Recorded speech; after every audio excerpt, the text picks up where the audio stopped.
Welcome everyone.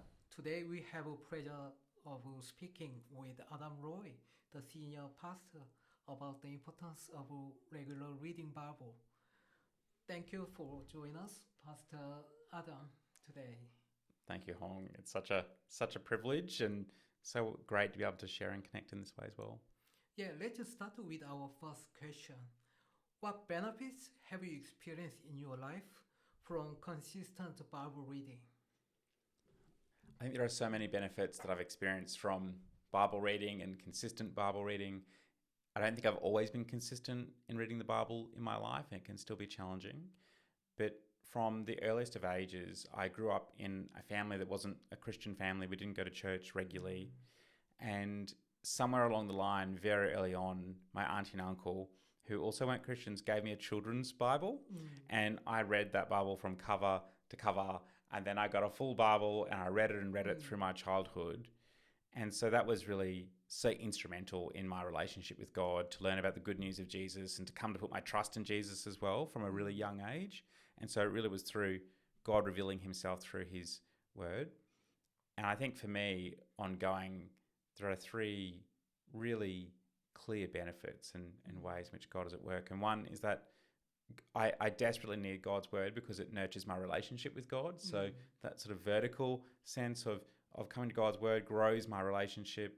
I grow my understanding of God's will, his purposes, his plans, how he's been at work, how he continues to be at work, and my part in that. mm, Reading God's word nurtures my soul. mm, So inwardly, I'm fed. There's a great prayer in the Anglican prayer book, which is very old, and it mm, talks about God's word that we read, mark, learn, and inwardly digest. And so mm. God's word really nurtures me. I need God's word like I need food. Actually, I need God's word even more than I need food. And then also, there's an outward benefit as well in that God's word instructs my life. Mm, God's word encourages me, challenges me, rebukes me, instructs me, mm. fills me with hope and comfort and light, guides how I engage with others and lead and serve. So, in every way, God's word is of enormous benefit and direction to my Mm. life.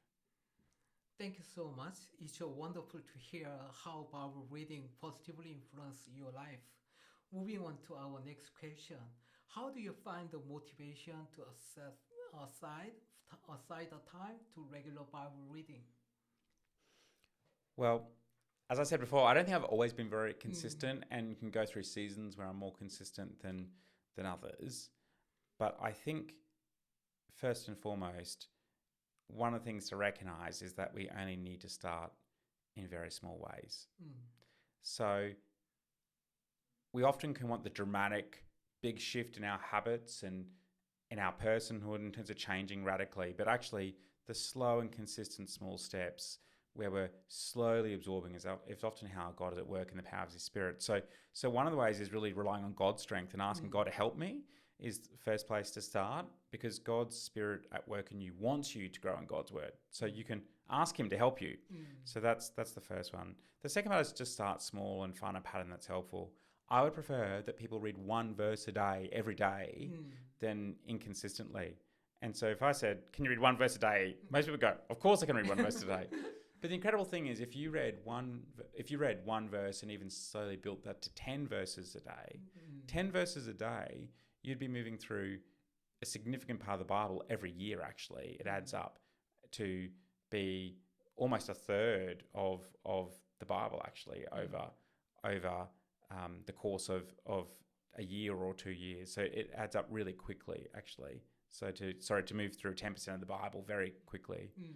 And so the cumulative effect over that time start in small, consistent ways, and that helps form a habit.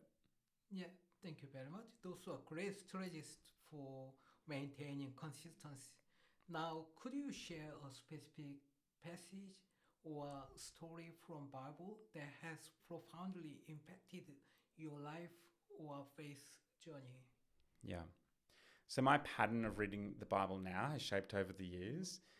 I have a very simple pattern daily, Mm, which is I start the day by reading one chapter and I just slowly move through books.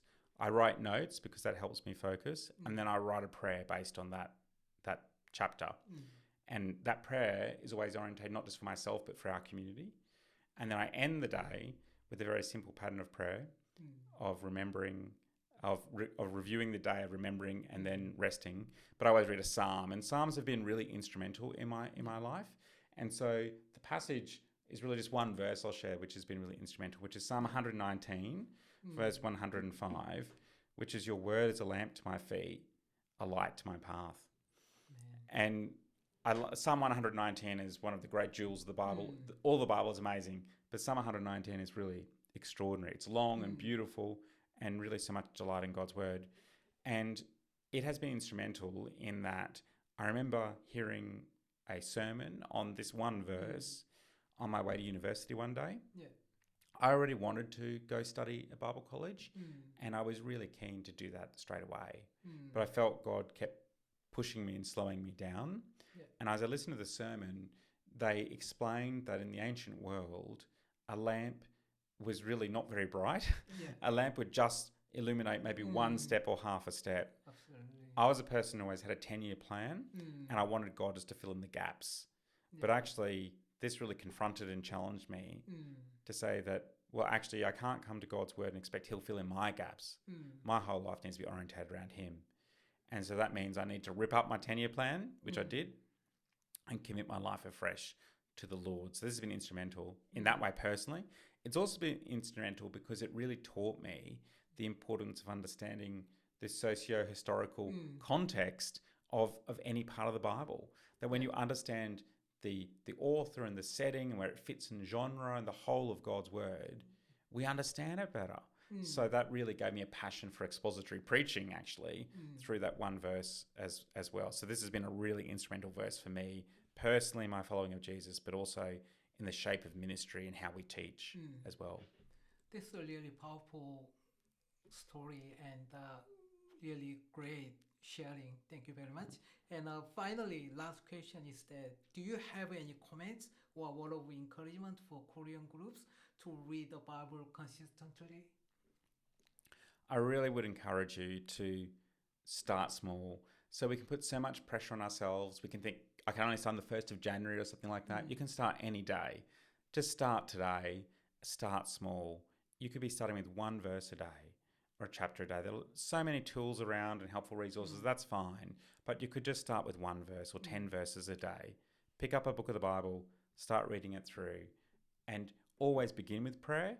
So pray simply, Lord, would you please be at work now helping me to understand your word?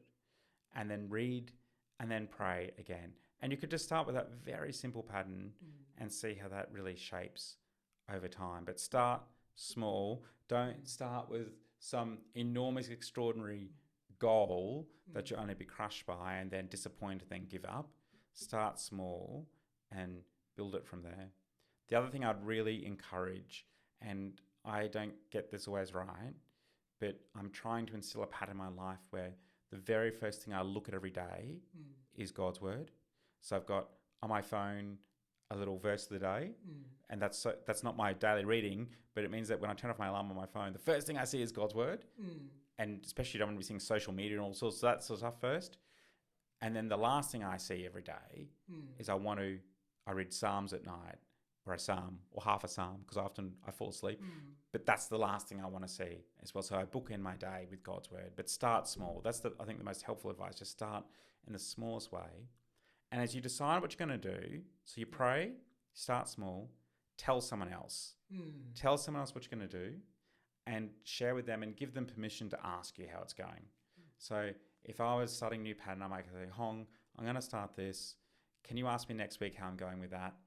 And then ask me the week after that, and so on. And that's just about accountability. So praying, start small, and share that with someone as well, what you're going to do. Yeah, great. Thank you so much. Thank you for sharing your insights and encouragement. I'm sure your words will inspire the Korean groups to pursue regular Bible reading with renewed dedication. Thank you again, Adam. Thanks, Hong. We are so thankful to God for our whole community, and especially thankful and wonderful to be able to express thanks to our Korean community as well. And it's extraordinary to see how God is at work in and through you, and just look forward to continue to see how God is at work in and through you as well. Great. It was been a truly exciting conversation.